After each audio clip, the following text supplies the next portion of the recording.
if you can imagine a child tugging at your sleeve and screaming for your attention, when we ignore it, it doesn't go away, does it? No.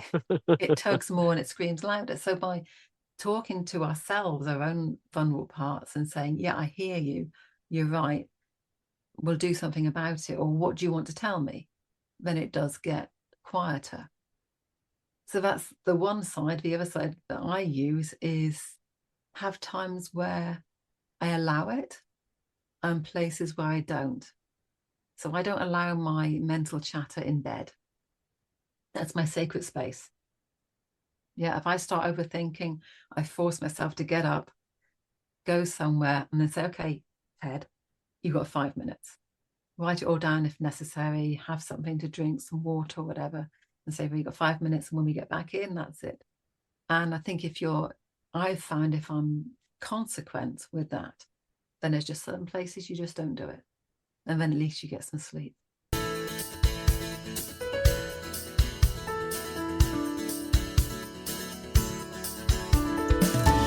Hello, and welcome to episode 260 of the Quiet and Strong podcast, especially for introverts. I'm your host, David Hall, and the creator of quietandstrong.com. This is a weekly podcast dedicated to understanding the strengths and needs of introverts, along with strategies for success. Introversion is not something to fix, but to be embraced. Normally, we will air each episode on a Monday. Be sure to subscribe on your favorite platform, leave a review or a rating. That would mean a lot to me and help others find the show. Tell a friend about the podcast. Help get the word out there that introversion is a beautiful thing. Louise Jefferies helps introverted empathic women, particularly in senior roles in pharma and biotech, often non-native English speakers, who struggle with self-worth, people-pleasing, and fear of being seen. She helps them find their voice, speak their truth, and show up with confidence using parts work, core transformation, and NLP. She works with clients who value deep transformation work and are who are willing to invest in themselves. All right. Well, welcome to the Quiet and Strong podcast, Louise. Louise, it's so good to have you on today. Thank you, David. It's a pleasure to be here. All right. We're going to get into the work you're doing, but first, just tell us about your journey to the work that you're doing. Yeah, it's funny, isn't it? I think what I notice with when we look at our journey, when we are on our journey, it's only when we look backwards that we see quite how it started. I don't know if that relates to you or not. So I help mainly introverts, and I realize I work with introverts because I am not hugely introverted, but I am introverted, and I find introverts easier to work with. Working with extroverts just because I'm sensitive as well, it's just a bit overwhelming. It exhausts me a little bit more. So it's less to process. Extroverts process a lot on the outside. So it's just quieter being and working with introverts. And I think they need a little bit more help in the direction I can help them. So I was a language teacher, or still am. I've been doing that for 25 years. And what I noticed was that I had repeat offenders, people coming back class after class, course after course, and they would speak brilliantly with me and in the class. And then they would keep coming back and talking about meetings where they froze and talking about how their language skills aren't enough. And I say, "Look, they are enough, and you can do this with me." And I realized it's not the language skills. They would have better language skills than some of the extroverts. I thought, okay, I'm failing these people. The language training institution as a whole is failing so many people because we're only teaching language skills. And when they come to us saying, I need more vocab, that is a symptom of lack of confidence. It's not a skills lack, it's an ability, it's a confidence lack. So I thought, okay, I'm going to start working with these introverts to help them speak, help them find the confidence they do have so they can speak up. And I think one of the reasons it's not taught more in language classes is first, teachers aren't coaches. A lot of us become coach and do coach, but it also pays for language schools to have people come back in the courses. So of course they don't want to fix it. So it's a combination of that brought me to where I am.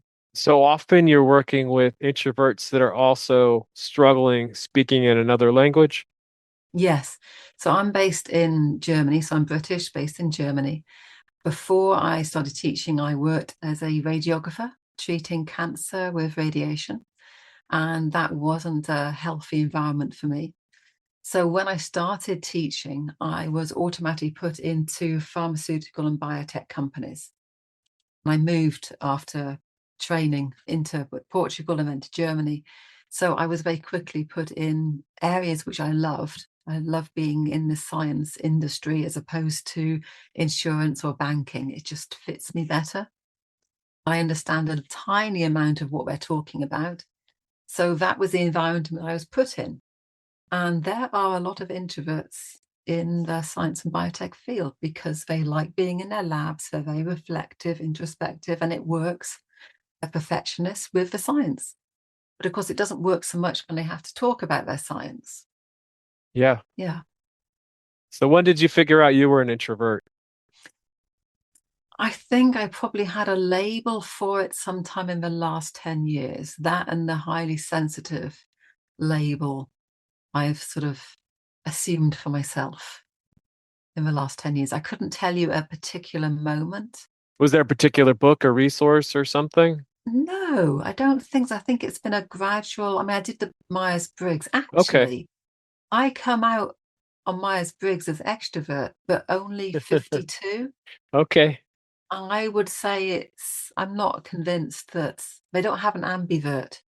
And I think the introvert extrovert scale is, Well, and the way I define it is it's how much we're turning inward, to our inner world of ideas and and also we tend to speak and then think you were talking about that a little bit with extroverts are usually thinking out loud. So those are yeah, some big differences.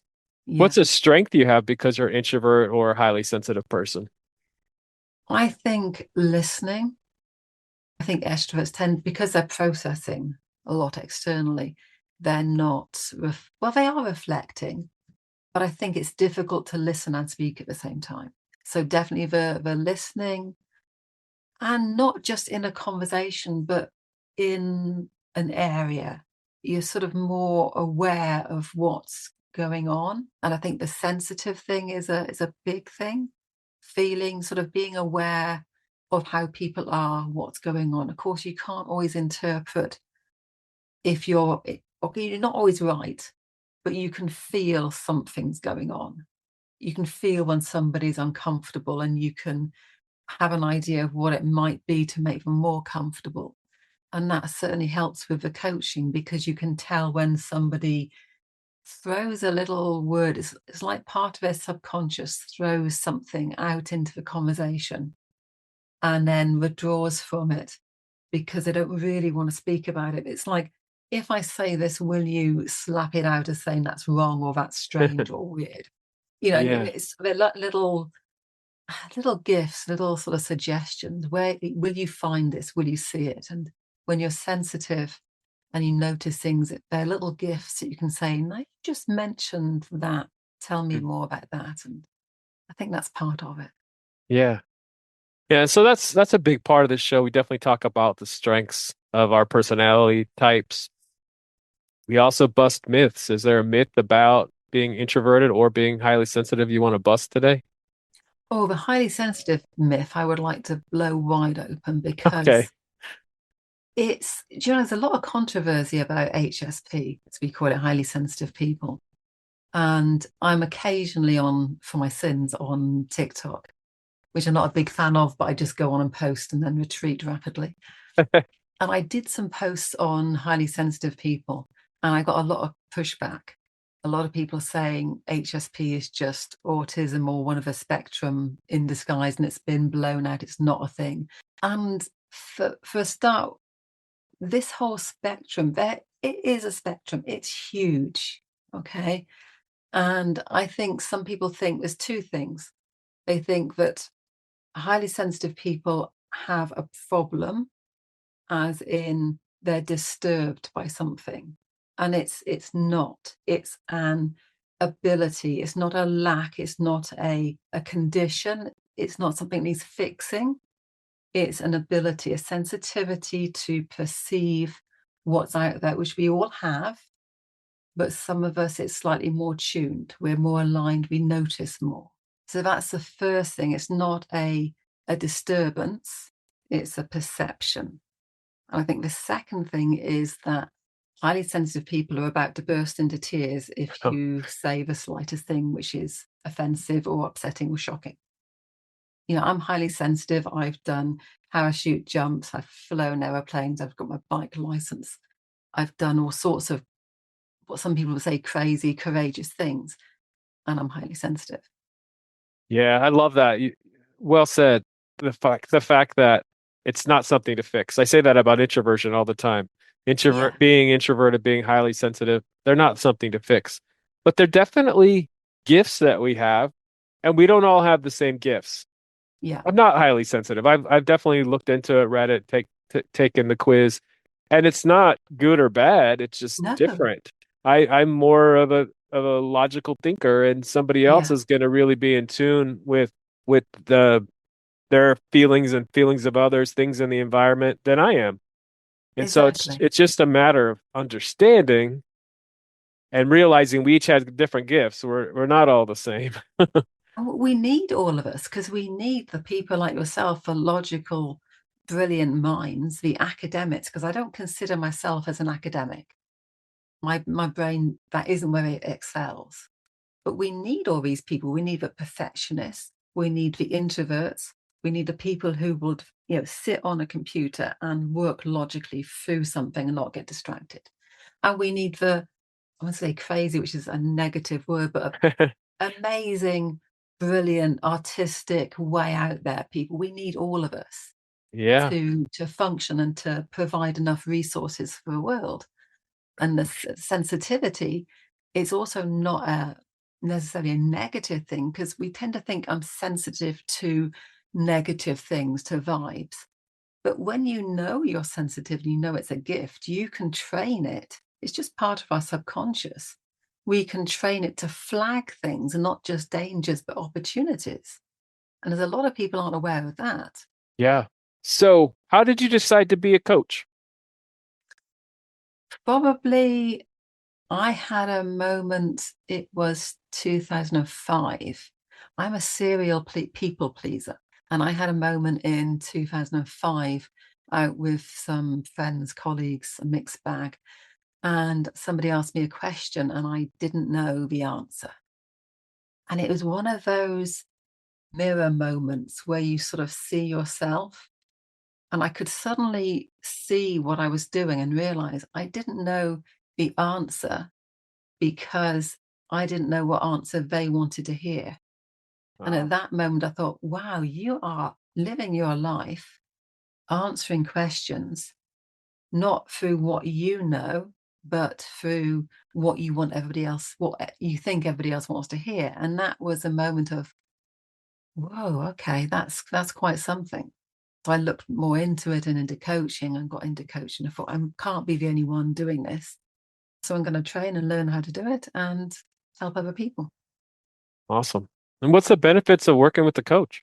Oh, huge, I would say. I mean, as a coach, I've been coached many times. I still have coaching. I've just booked another course, excuse me, of sessions in January because we are all onions and we have lots of layers and we have stuff. And the reason why to work with a coach, I think, is our subconscious is very, very clever. And we can think we know a lot about ourselves, which we do, and we think we can sort our own problems. But our subconscious is very good at hiding things or manipulating or keeping us safe, where we basically want to keep safe. And as soon as we try and step out of our comfort zone, as soon as we start looking at something, the subconscious gives us a very nice, easy scenario or solution as to why it can't be, why we can't do something, why it's dangerous to change. And it keeps us in this very safe, very narrow corridor of what we can do.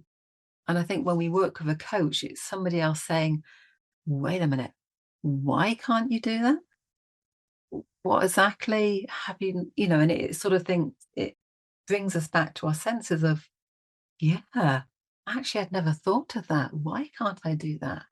So I think that's why we need coaches. We need someone else to call our bluff. Yeah. What are a couple of common things that people are bringing to you? The main one is people want more confidence. And a lot of people, they either have come to me for language training, they want more vocabulary, or they come and say, I want more confidence. And the main trigger is something to do with an interview. They either have an upcoming interview and they're freaking out about it. They've had one which they've done badly in, and they now are unsettled and want to know what to do to be more assertive, to be more whatever they were told they had to be. Or they pass the interview and they're in a new job and they're suddenly freaking out, but how did they think I could do this? What made me believe I could actually lead this senior team? It's mainly senior managers. And I think before the senior managers, we know we're not very good at speaking up, or we're not very confident, but we get away with it. We wing it. We delegate. And when you get to that senior level, particularly in a second language, you've got to not only trust yourself to speak up, but do it with confidence. So confidence is a key. And that's a hard one for them because a lot of people don't believe they have the confidence. So a lot of my work goes with helping them find that confidence. What does it actually feel like? And get used to tuning into that feeling so that they can access it when they need it in an important meeting. How do you help them do that? How do you help them recognize how to build confidence, what it feels like, whether that's they're lacking confidence because not understanding their introversion or not having the confidence to speak up in another language? I don't think it matters what the lack of confidence or what the to do what. I don't think, for me, confidence is, it's an emotion, it's a feeling, it's something inside of us. And there's two things that I work with. First of all, is the mental chatter that's blocking it. Okay, because we can't access something if part of our subconscious says it is not safe to go there. That is not a thing that I can do. We need to find out what that is, talk to that mental chatter. That's just a matter of what's going on in their mind and where do they feel it. Often they feel it, it's very common to feel it in the chest or in their head. And then just have a conversation and say, thank you for being here. And yes, you're right. This is a scary situation. And yes, I could mess up. And that would be bad. And when we thank that part of us for telling us that it is scary and agree rather than pushing it away and saying, I don't want to hear you and it's shameful that I'm feeling like that. That's a big, it just makes it bigger in the room. So we start with that side and getting that a little bit quieter so that the mind chatter is not screaming, danger, run away. And then for the confidence side, I get them to find a time where they felt confident. And it doesn't have to be work related. It could be when they were a teenager. For me, the resource I go to is when I was 16, I did a solo glider flight. And that was very, very cool. And that feeling, taking off on my own with no radio contact or anything, flying this plane on a small loop and landing again, that was confidence for me. That felt, I knew I could do it. I was trained, I was ready, and I felt amazing. So when I look back at that scenario, that experience, I take a moment to balance myself, ground myself in that experience, remember how it feels in my body, where I feel it, and just live that experience. And when you get used to doing that at the start several times a day, you can access it. And some people use an NLP technique called anchoring, where you, while you're remembering it, you hold on to a pen or something. And then when you pick up the pen, if you do it repeatedly, you sort of connect the action, the memory with the object, and that can help you in an interview. So that's the Yeah. sort of process that we go Okay. through.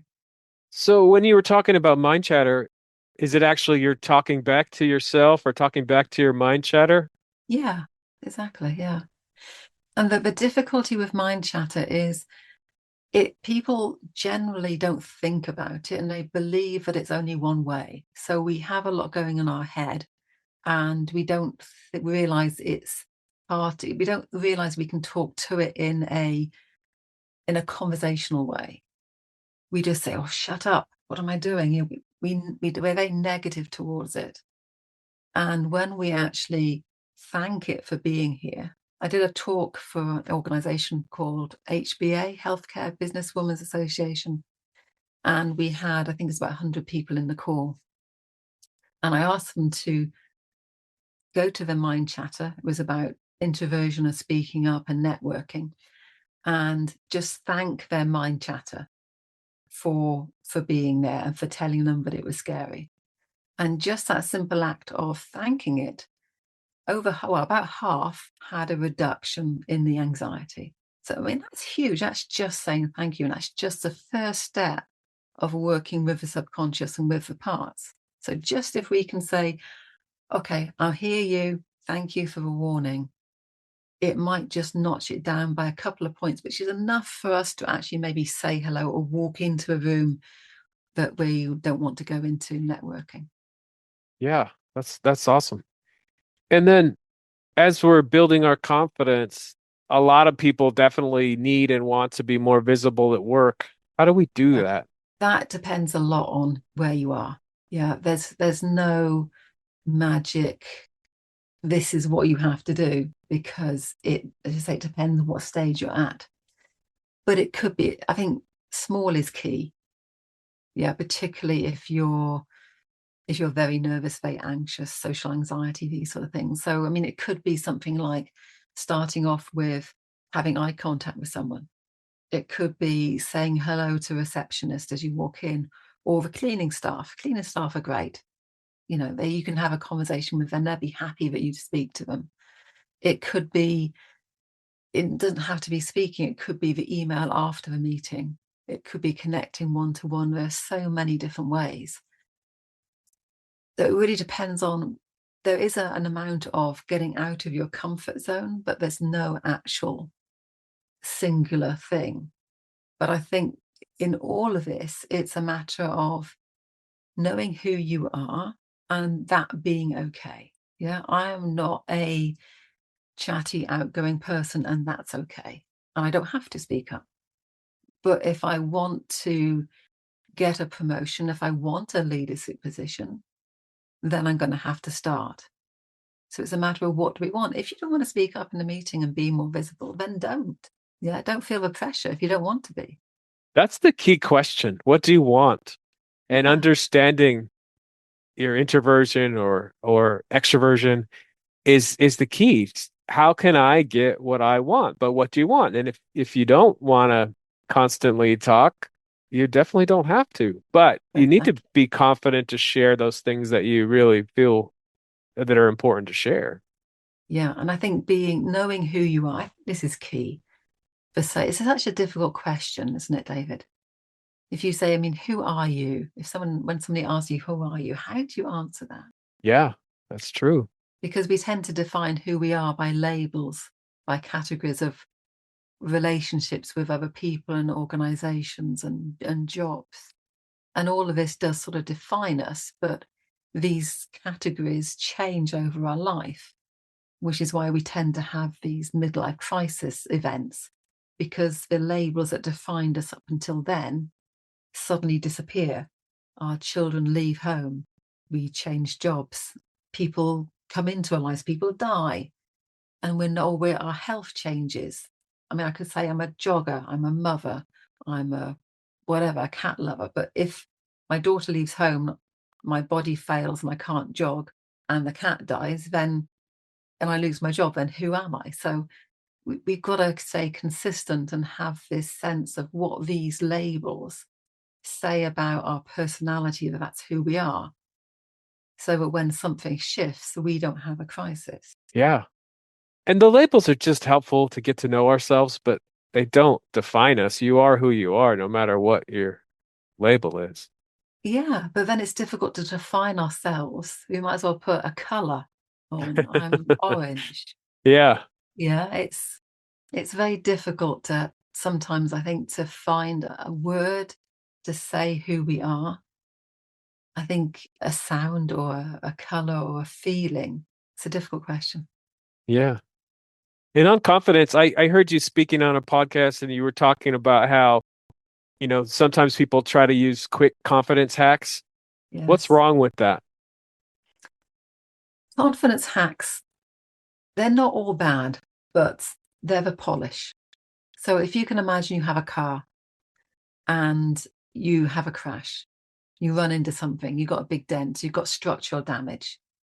There's no point polishing it. Surface polish isn't going to, it's going to make it shiny. You're going to have a shiny dent. Okay.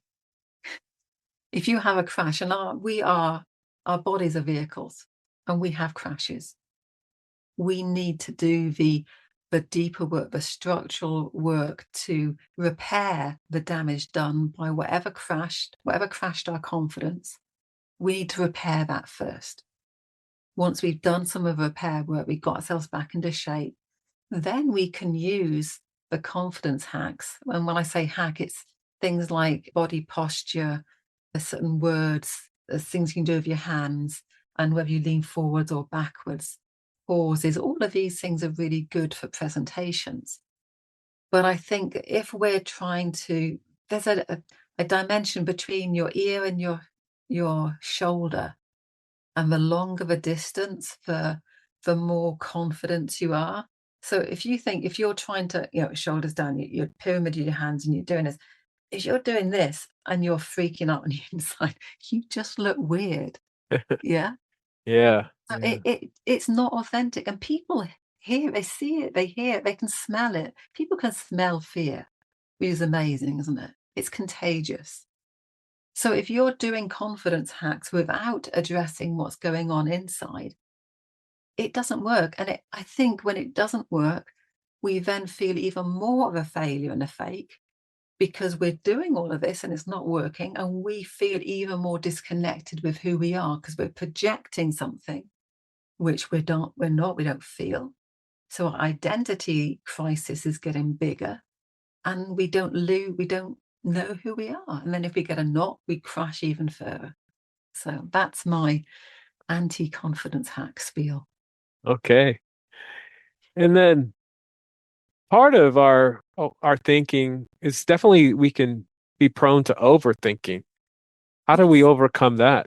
Well, again, that for me, that ties into mind chatter. Yeah. And I think getting used to listening to it and knowing the different characters without sounding like some sort of schizophrenia. We all have mind chatter. And if you listen to it, you will notice different characteristics. So we tend to have warriors. We tend to have the sort of classical vulnerable child, the scared parts. We have angry parts. All of these parts are doing something for us. They're keeping us safe. They're alerting us to things coming up to keep us safe.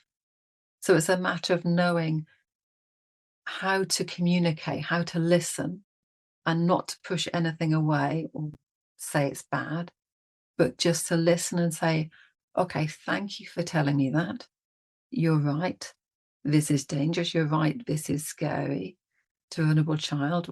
Whatever it is, you don't have to be here, but thank you for telling me about that. And you're right. This helps calm the mental chatter because if you can imagine a child tugging at your sleeve and screaming for your attention, when we ignore it, it doesn't go away, does it? No. It tugs more and it screams louder. So by talking to ourselves, our own vulnerable parts, and saying, yeah, I hear you, you're right, we'll do something about it, or what do you want to tell me?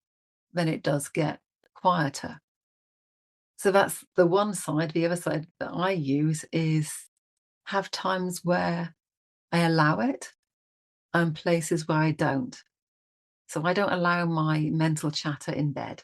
That's my sacred space. Yeah, if I start overthinking, I force myself to get up go somewhere and then say, okay, Ted, you've got 5 minutes.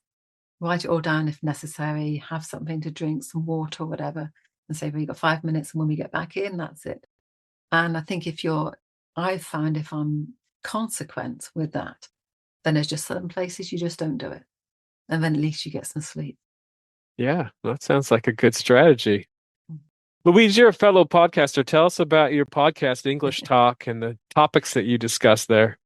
Yeah, so I started a podcast, I think it was about 18 months, 2 years ago, called Speaking Up in English at Work for Introverts.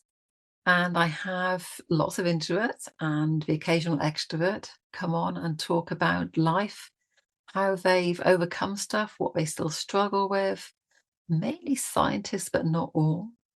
And just talk as we are now about experiences they've had, how they've sort of overcome things, just talking about their experiences. And I think just so everybody can hear that we're not alone. We're not the only person who struggled. Maybe somebody has some good tips. We just have interesting conversations like we are now on things on everyday life. Yeah, sounds great. This has been a great conversation. Is there anything else you want to add today?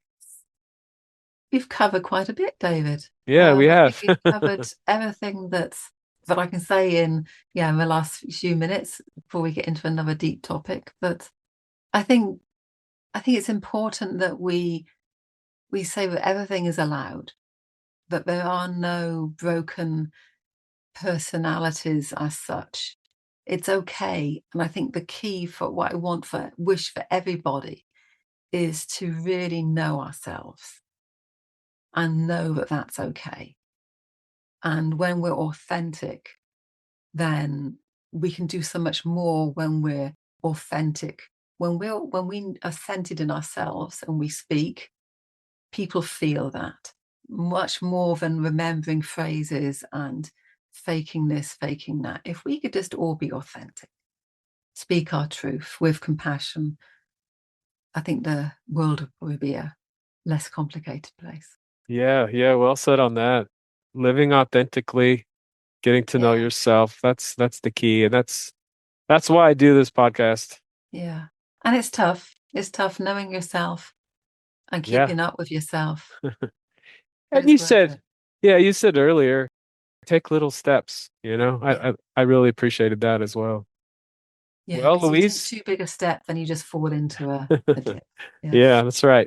Where can people find out more about the great work you do as a coach and your podcast? Yeah, well, I have a website. It's louisejefferies.com. That's an easy one. And I'm all over LinkedIn.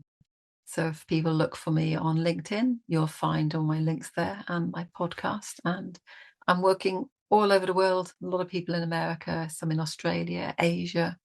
So anywhere where people are mainly having to use English, because unfortunately, well, fortunately for us, but unfortunately for a lot of the world, there's a lot of expectation and pressure to communicate in English.